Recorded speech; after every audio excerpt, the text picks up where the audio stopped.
আগুন লেগেছে গাজার পাহাড়ে, পাশেই ভাঙা হচ্ছে নামি দামি সব ব্র্যান্ডের মদ ও ফেন্সিডিলের বোতল।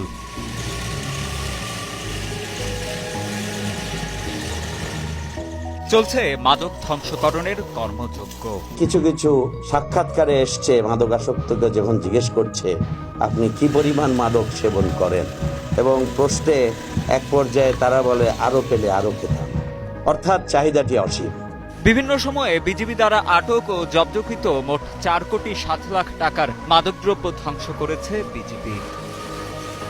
29 জানুয়ারি চুয়াডাঙ্গা 6 বিজিবি ব্যাটালিয়নের সদর দপ্তরে অনুষ্ঠিত মাদক ধ্বংসকরণ অনুষ্ঠানে ধ্বংস করা হয় ৯,২৭৯ বোতল ভারতীয় ফেন্সিডিল, ৩,১৬৩ বোতল মদ, ২০ বোতল বিয়ার, ১৭২ কেজি গাঁজা, ২০৯ পিস ইয়াবা ট্যাবলেট, ৯,৪৬১ কেজি হেরোইন, ১১,০৬০ পিস নেশা জাতীয় ট্যাবলেট ও ১,৬৯৬ পিস নেশা জাতীয় ইনজেকশন। মাদকদ্রব্য পাচার সংক্রান্ত অপরাধ প্রতিরোধ বর্ডার গার্ড বাংলাদেশের অন্যতম দায়িত্ব এবং কর্তব্য। এ দেশের বিশাল সীমান্ত দিয়ে মাদকদ্রব্য চোরাচালান প্রতিরোধ করা এ বাহিনীর একটি গুরুত্বপূর্ণ চ্যালেঞ্জ। বিজিবির দেয়া তথ্যের ভিত্তিতে জানা যায় ২০২৩ সালের ১ আগস্ট থেকে ২০২৪ সালের ৩১ জুলাই পর্যন্ত সময়ের মধ্যে চুয়াডাঙ্গা ও মেহেরপুর জেলার সীমান্তবর্তী এলাকা থেকে বিজিবির অভিযানে জব্দ করা হয় এসব মাদকদ্রব্য। চুয়াডাঙ্গা ব্যাটালিয়ন ৬ বিজিবির দায়িত্বে রয়েছে চুয়াডাঙ্গা জেলার ৪৯.৫ কিলোমিটার এবং মেহেরপুর জেলার ৬৩.৫ কিলোমিটার, সর্বমোট ১১৩ কিলোমিটার সীমান্তবর্তী এলাকার চোরাচালান রোধকল্পে দিনরাত নিরলসভাবে কাজ করে যাচ্ছেন।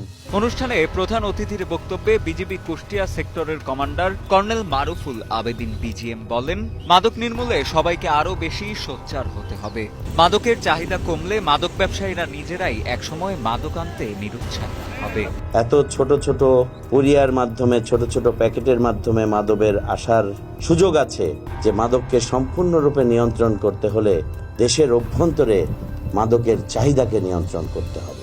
এছাড়া মাদকদ্রব্য ধ্বংসকরণের সেই অনুষ্ঠানে আরও উপস্থিত ছিলেন চুয়াডাঙ্গা ৬ বিজিবি অধিনায়ক লেফটেন্যান্ট কর্নেল সাইদ মোহাম্মদ জাহিদুর রহমান, পরিচালক লেফটেন্যান্ট কর্নেল নাজমুল হাসান, ৫৮ ব্যাটালিয়নের অধিনায়ক লেফটেন্যান্ট কর্নেল রফিকুল আলম, ৬ বিজিবির সহকারী পরিচালক হায়দার আলী, মেহেরপুর জেলার senior judicial magistrate Jewel Rana, চুয়াডাঙ্গার অতিরিক্ত পুলিশ সুপার কনক কুমার দাস, সহকারী কমিশনার আব্দুর রহমান, জেলা মাদকদ্রব্য নিয়ন্ত্রণ অধিদপ্তরের সহকারী পরিচালক শিরিন আক্তার, সহকারী প্রসিকিউটর সাইমন আহমেদ ও মেহেরপুরের পুলিশ পরিদর্শক মারুফ রহমান। সবাই মিলে একযোগে যদি মাদকের বিরুদ্ধে সোচ্চার হয়ে জিরো টলারেন্স ঘোষণা করে আমরা আমাদের ভবিষ্যৎ প্রজন্মকে বাঁচানোর জন্য এগিয়ে আসি, নিঃসন্দেহে আমরা আমাদের ভবিষ্যৎ প্রজন্ম থেকে ভালো নেতৃত্ব পাব এবং দেশ সমৃদ্ধশালী বাংলাদেশের দিকে এগিয়ে যাবে।